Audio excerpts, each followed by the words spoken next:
266. Di rumah yang berada di pinggir perairan perbatasan Singapura dengan Malaysia, Jimmy menyaksikan siaran tunda konferensi pers itu dari sebuah saluran televisi lokal dengan penuh amarah. Tangannya mencengkeram rambut sedayu yang ada di bawah kakinya sedang memohon untuk dilepaskan. Dalam hati, sedayu merasa senang Dion Gimun bisa selamat, dirinya merasa bersalah sudah menipu Dion Gimun. Lihat, keluarga itu masih baik-baik saja. Pekerjaan kamu gagal semua, kata Jimmy pada sedayu sambil menarik rambut sedayu, agar sedayu yang tertunduk menatap ke layar televisi. Dasar, tidak berguna, kata Jimmy menarik rambut sedayu semakin kuatnya. Segumpal rambut sampai tercabut dari kepala sedayu. Kamu tahu, anak buah Dion Gimun sudah menyerang rumahku dan membakarnya habis gudangku. Dan sekarang polisi juga mencariku. Itu semua gara-gara kerja kamu yang tidak becus, umpat Jimmy. Sedayu terhempas dan membentur kaki meja, hingga menjatuhkan secangkir kopi yang masih panas, dan mengenai tangannya. Sedayu menahan tangisnya karena rasa sakit yang dirasakannya. Jimmy kemudian keluar dari ruangan yang gelap itu. Setelah mendapat kabar dari informannya yang melihat Vika dan Farish di Marina Bay, tanpa pengawalan ketat. Dia mengumpulkan anak buahnya yang tersisa untuk menyerang Vika dan Farish. Kalian harus bisa membawa anak dan cucu Dion Gimun ke sini. Kalau tidak, jangan pernah aku lihat muka kalian lagi, perintahnya pada anak buahnya. Asteris. Setelah konferensi pers diadakan Vika dan Farish menemui Dion Gimun, tidak lama mereka berada di rumah sakit. Mereka kemudian berpamitan untuk mengantar Alphard bercukur, lalu naik biang lala. Opa ingin ikut kalian, tapi belum bisa berdiri lama-lama, kata Dion Gimun saat Vika berpamitan. Nanti ada saatnya untuk kita liburan bersama, ya. Ini karena sudah terlanjur janji sama Al. Iya sayang, hati-hati ya, kata Dion Gimun mengusap kepala Vika yang memeluknya. Vika dan Farish pun segera berangkat ke barbershop yang terdekat dari rumah sakit. Mereka pergi hanya ditemani Mono. Sepanjang perjalanan Alphard tidak mau digendong, dia berjalan dengan riangnya. Keinginannya akan segera terkabul. Dengan tangan yang menggandeng tangan Vika, Alphard bernyanyi. Sesekali dia menoleh ke belakang pada Farish dan Mono yang berjalan di belakang. Kepalanya terlalu sibuk melihat ke kanan kiri. Hari ini pengalaman pertama Alphard berjalan di pinggir jalan yang dia itu ramai lalu lintasnya. Dia dengan bebas melihat gedung-gedung tinggi, mobil dan bus yang berlalu lalang dan menyeberang di zebra cross. Begitu tiba di barbershop, yang kebetulan masih 01, Alphard langsung dilayani untuk bercukur. Vika menaikkan badan Alphard ke atas kursi di depan kaca. Alphard menoleh ke kanan kiri pada kedua orang yang sedang bercukur di sampingnya. Mereka mengenakan kain berwarna putih untuk melindungi pakaian mereka dari helaian rambut yang terjatuh saat dicukur. Saat dirinya juga dikenakan kain yang sama, Alphard langsung tersenyum. Alphard merasa senang dirinya diperlakukan sama dengan dua orang dewasa yang bercukur di samping kanan kirinya. Sang tukang cukur, yang masih sangat ramah dan bersahabat. Dia menggoda Alphard yang nampak bahagia di pantulan kaca. Sang tukang cukur pun menanyakan pada Farish model rambut yang diinginkan untuk anaknya. Farish kemudian menunjukkan beberapa model rambut di layar ponselnya pada Alphard, dan membiarkan Alphard memilih sendiri. Tanpa ragu, Alphard memilih potongan rambut model undercut, yang tipis di bagian samping dan belakang namun tebal di bagian atas. Sang tukang cukur pun mengulum senyum dengan model pilihan Alphard. Dia kemudian menoleh pada Farish untuk memastikan. Sayang, benar ya, model ini? Tanya Farish pada Alphard sambil menunjuk gambar dan memperbesar gambarnya, agar Alphard yakin. Kalau sudah dicukur, tidak bisa dipasang lagi lo rambutnya, jelas Farish. Iya ayah, Al mau ini. Biar keren, jawab Alphard meyakinkan pilihannya. Farish pun menyampaikan perkataan sang anak kepada tukang cukurnya. Melihat pria di sebelah kanan Alphard sudah selesai, Mono jadi ingin potong rambut juga. Mas Farish mau cukur juga enggak? Tanya Mono pada Farish. Kamu mau juga Mo? Duluanlah. Aku nunggu yang satunya, jawab Farish. Mono pun segera duduk di kursi sebelah kanan Alphard. Dia meminta untuk dicukur model rambut yang sama dengan Alphard. Wah, kalau kamu mau potongan rambut yang sama dengan Al, aku juga pengen juga, kata Farish. Boleh enggak sayang?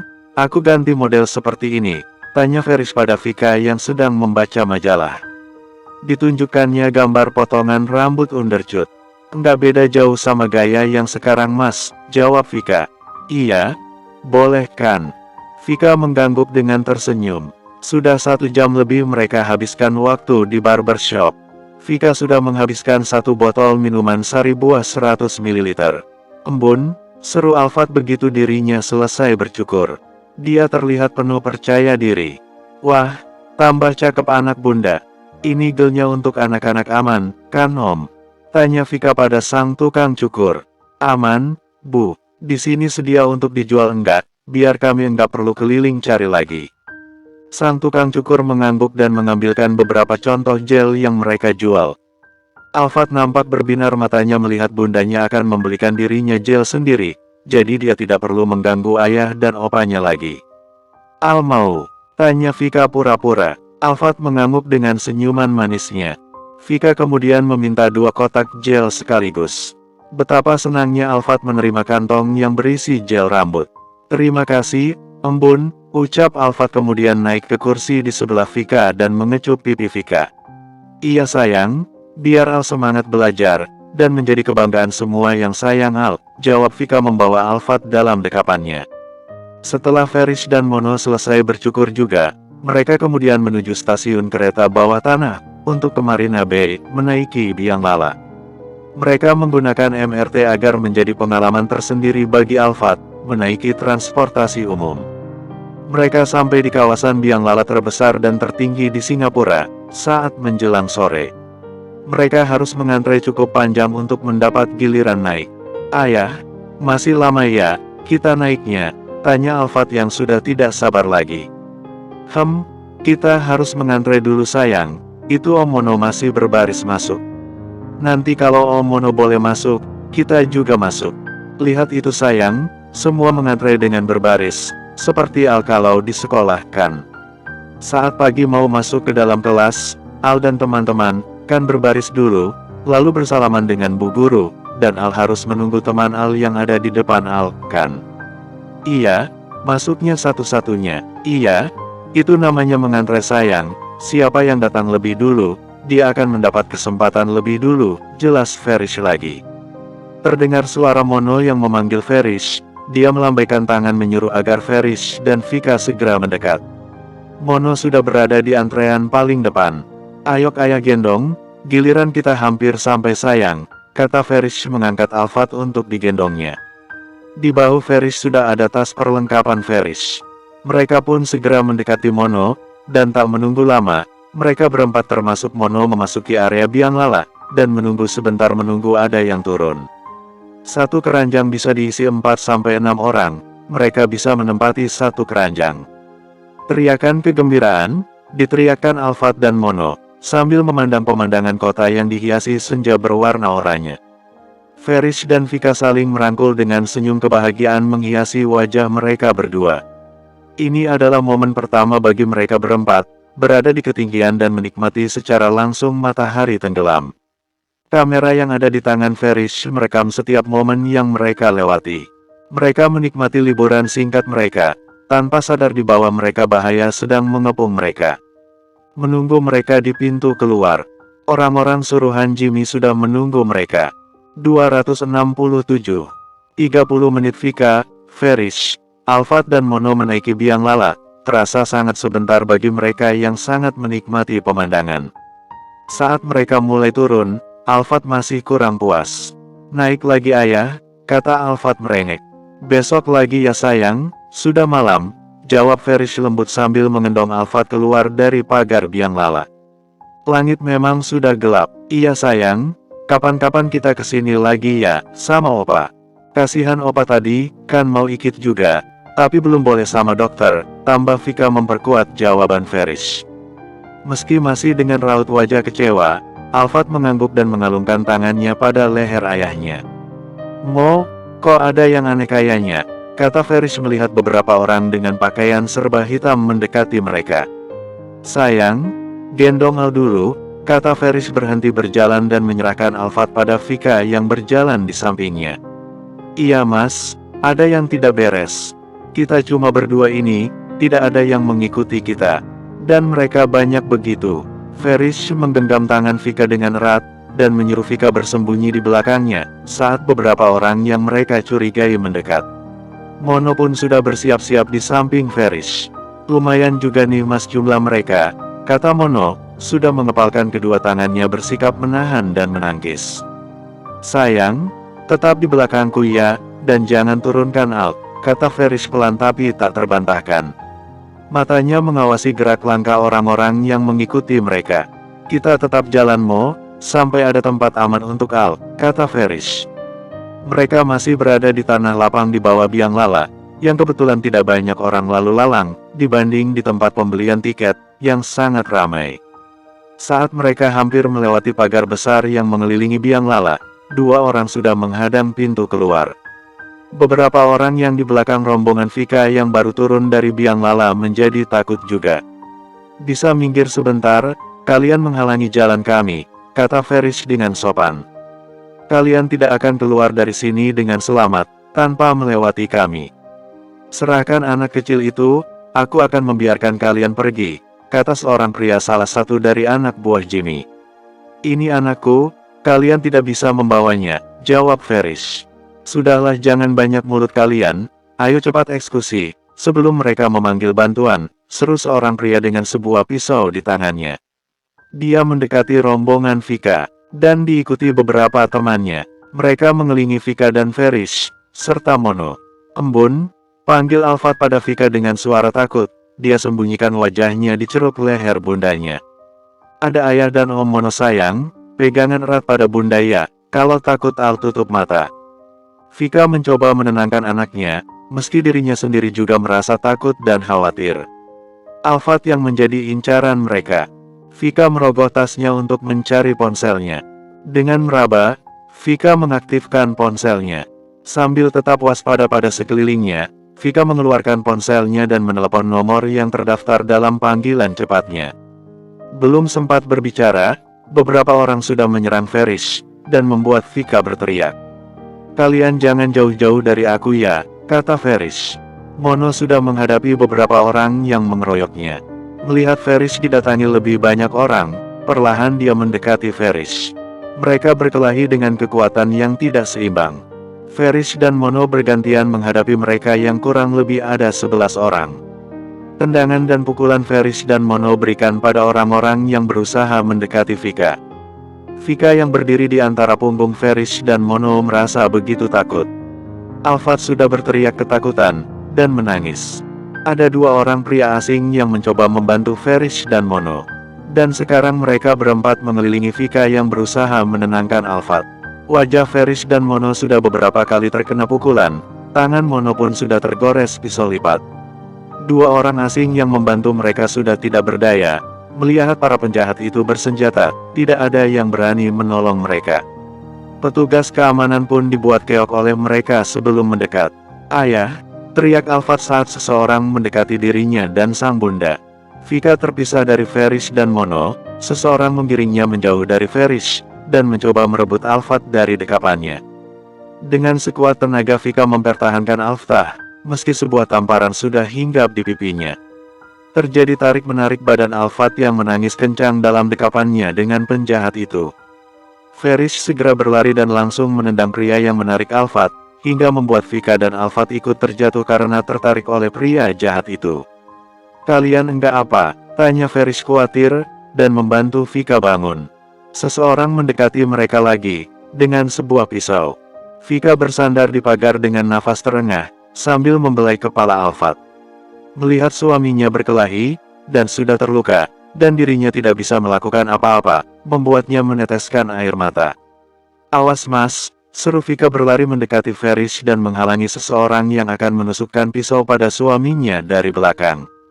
Pisau menggores perut Vika, dan membuat Vika meringis kesakitan. Alphard berteriak memanggil bundanya, saat dirinya merasa tubuh bundanya tidak seimbang lagi, dan laki-laki yang berdiri di depannya dengan pisau yang sudah berdarah. Ferish menoleh dan segera menopang Vika yang hampir roboh. Tangan Ferish memegang perut Vika yang sudah berdarah.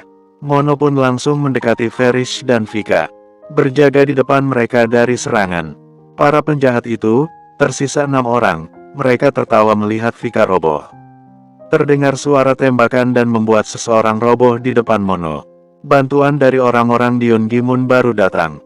Mobil ada di mana? Teriak Mono panik dan mengambil Alphard untuk digendongnya. Ayok Mo, jawab seorang pria dari luar pagar. Ferish segera menggendong Vika yang sudah terlihat ingin memejamkan mata. Sebentar sayang, jangan tidur ya, tetap sama aku, kata Ferish lembut sambil berjalan secepat mungkin menuju mobil.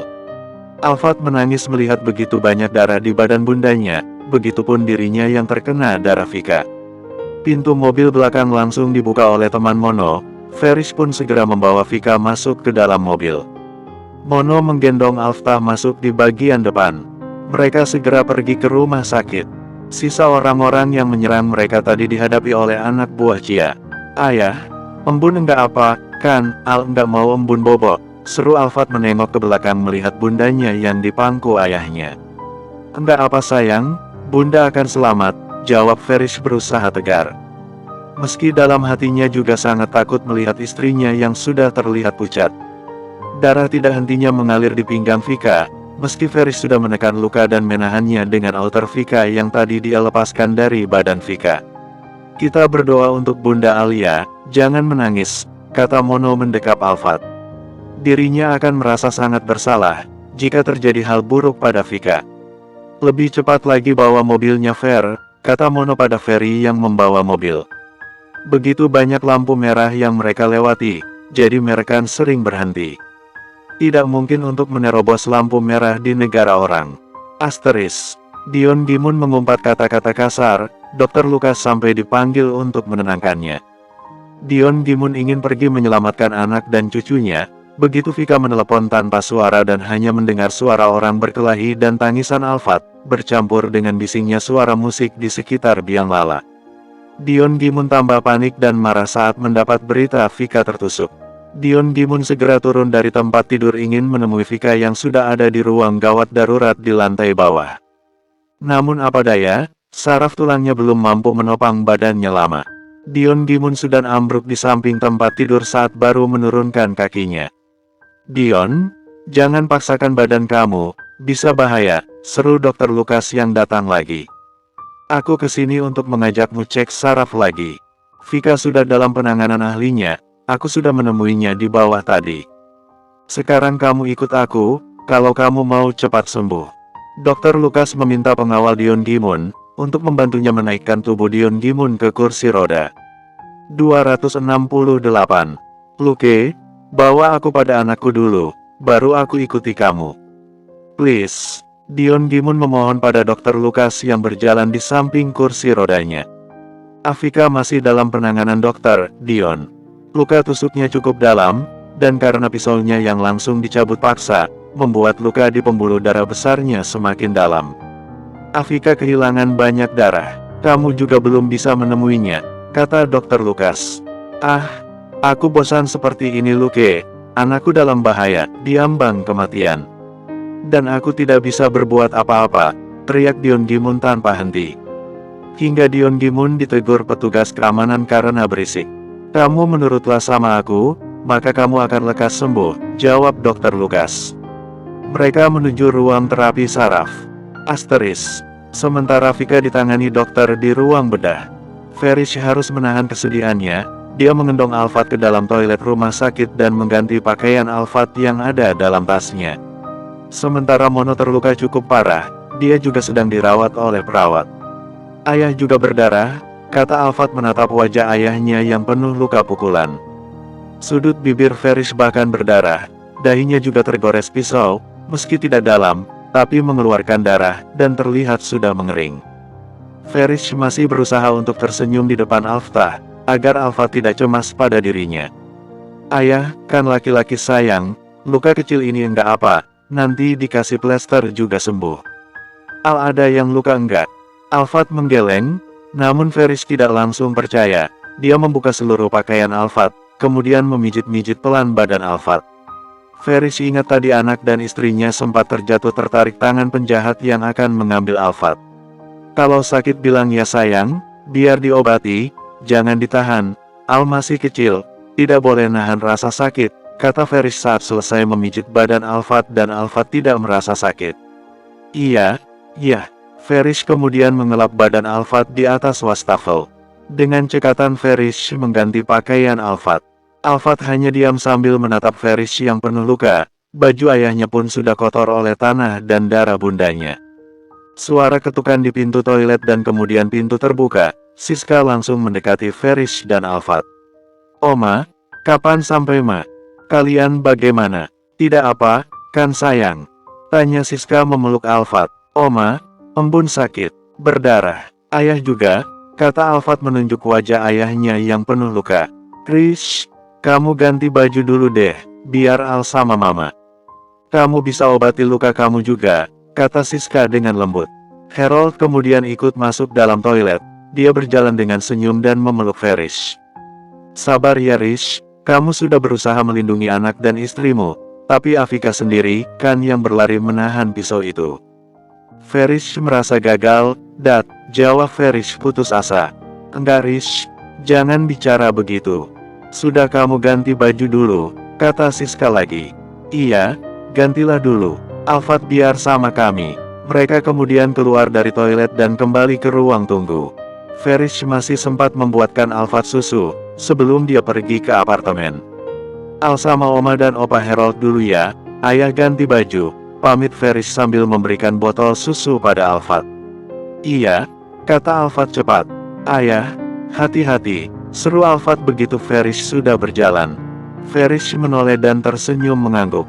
Selepas Ferish pergi untuk berganti pakaian, seorang perawat keluar dari ruangan bedah, di mana Vika sedang menjalani operasi. Keluarga pasien Afika, seru sang perawat. Siska yang sedang memangku Alphard langsung berdiri bersama Harold, menghampiri sang perawat. Kami suster, saya mamanya, jawab Siska panik. Nyonya, pasien sudah kehilangan banyak darah, rumah sakit hanya ada 2 kantong, dan itu masih kurang. Jadi mohon, sediakan pendonor yang bisa langsung kami ambil darahnya sekarang.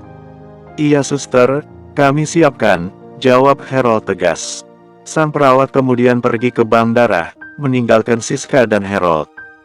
Vika sama dengan Dion golongan darahnya Hani, bukan denganku, kata Siska sedih. Aku sama dengan Dion, jadi aku bisa berikan darahku, jawab Harold. Joe berlari dari lorong mendekati Siska dan Harold. Bagaimana Mbak Vika? Bu, Bapak. Joe, cari yang golongan darahnya sama dengan Dion. Vika butuh tambahan darah lagi. Dan, titip mereka aku akan menemui perawat untuk donor, kata Harold pada Joe. Iya baik, Pak. Harold segera menemui perawat yang tadi menemui mereka. Meski bukan anaknya sendiri, Vika sudah menjadi bagian dari hidupnya. Harold akan melakukan hal yang sama seperti yang ayah kandung lakukan untuk anaknya. Dion Gimun baru selesai dari pemeriksaan saraf, dengan didorong pengawalnya, mendatangi lantai 2 di mana Vika berada. Dari jauh dilihatnya Siska memangku Alphard dalam dekapannya. Dion, sapa Siska melihat Dion Gimun yang terlihat lemah di kursi roda. Opa, embun, kata Alphard mengadu pada opanya soal mamanya. Tangannya merentang meminta Dion Gimun memeluknya. Siska kemudian memindahkan Alphard dalam pangkuan Dion Gimun. Begitu dalam dekapan Dion Gimun, Alphard menangis terseduh. Dari tadi diam saja sama Oma, sekarang kau menangis, sayang. Tanya Siska heran. Dari tadi mungkin dia menahan tangisnya Oma, Fatih enggak berani nangis ya. Dion Gimun membelai lembut kepala Alphard, dan menyadari rambut Alphard yang baru. Oma juga enggak akan marah kok, kalau Al nangis di pangkuan Oma, jawab Siska sedih. Sudah, embun pasti sehat sayang. Rambutnya udah baru, udah keren. Jangan nangis ya, jagoan Opa, bujuk Dion Gimun pada Alphard yang masih terseduh memeluknya. Kamu sendirian Siska, aku sama Harold, dia baru tes darah, Vika butuh tambahan darah. Katanya kalian punya golongan darah yang sama, jawab Siska dan menanyakan pembenaran golongan darah Dion Gimun. Iya, golongan darah kami sama, jawab Dion Gimun dengan sedih. Harold sudah mau menggantikan tugasnya. Dapat Joe, tanya Siska pada Joe yang baru saja menghubungi Dr. Stella. Ada Bu, Stella akan menghubungi mereka dan menyuruhnya segera datang. Sebenarnya, beberapa teman-teman ada yang sama dengan Bos Dion, tapi mereka mengkonsumsi alkohol dan obat-obatan, jawab Joe dengan ragu. Luke, aku boleh donor enggak untuk anakku? Tanya Dion Gimun pada Dr. Lucas yang baru bergabung. Masih kurang ya? Tanya Dr. Lucas pada Joe. Masih, teman Stella masih dalam perjalanan, dok. Dr. Lucas manggut-manggut, berpikir menatap pada Dion Gimun yang sangat berharap bisa berbuat sesuatu untuk anak kesayangannya. Nanti aja Dion, kalau memang dibutuhkan lagi. Sambil menunggu kamu, bisa memulihkan kondisi kamu, kata Dr. Lucas sambil mengusap kepala Alphard yang ada dalam dekapan Dion Gimun. Aku masuk dulu ya, kata Dr. Lucas berpamitan, dia pun segera masuk dalam ruang bedah. Setengah jam kemudian Ferris datang, dengan membawa makanan, dan beberapa gelas minuman. Dia meletakkan bawaannya di kursi sebelah Siska. Dedi mana, Ma? Tanya Ferris sambil memberikan cup minuman hangat. Lagi donor Rich, tadi perawat minta tambahan darah, jawab Siska. Ferris terduduk lesu di kursi dan mengusap wajahnya. Dahinya sudah berplester. Siska mengulurkan tangannya mengusap bahu Ferris, untuk memberinya semangat. Ferris pun menoleh pada Siska dan mengucap terima kasih. Mama, istirahat saja di apartemen sama Al dan Dedi. Kalau Dedi sudah selesai, kata Ferris pada Siska. Ferris kemudian mengeluarkan kotak bekal yang dibawanya dari rumah, untuk makan malam Alphard. Sayang, makan dulu yuk, terus bobok, nanti boboknya sama Oma ya, kata Ferris mengambil Alphard dari pangkuan Dion Gimun. Tidak ada perlawanan dari Alphard saat diambil dari pangkuan Dion Gimun. Alphard tahu, dia harus bersikap baik, agar tidak menambah beban ayahnya. Ini embun yang masak, ayah. Tanya Alphard begitu satu suapan nasi masuk dalam mulutnya. Iya, tadi pagi embun yang masak, ayah hangatkan lagi kuahnya. Siska melihat menu Alphard yang ada di kotak bekal susun Alphard. Wah, enak ya masakan embun Al. Al suka Oma. Oma mau, kata Alphard sambil memberikan potongan nugget sayur yang ada di tangannya. Siska menerima suapan Alphard padanya, sambil tersenyum. Iya enak. Besok Al cicipi masakan Oma ya, kata Siska sambil mengunyah nugget. Alphard kemudian mengangguk pelan, mulutnya penuh dengan nasi. Bersambung.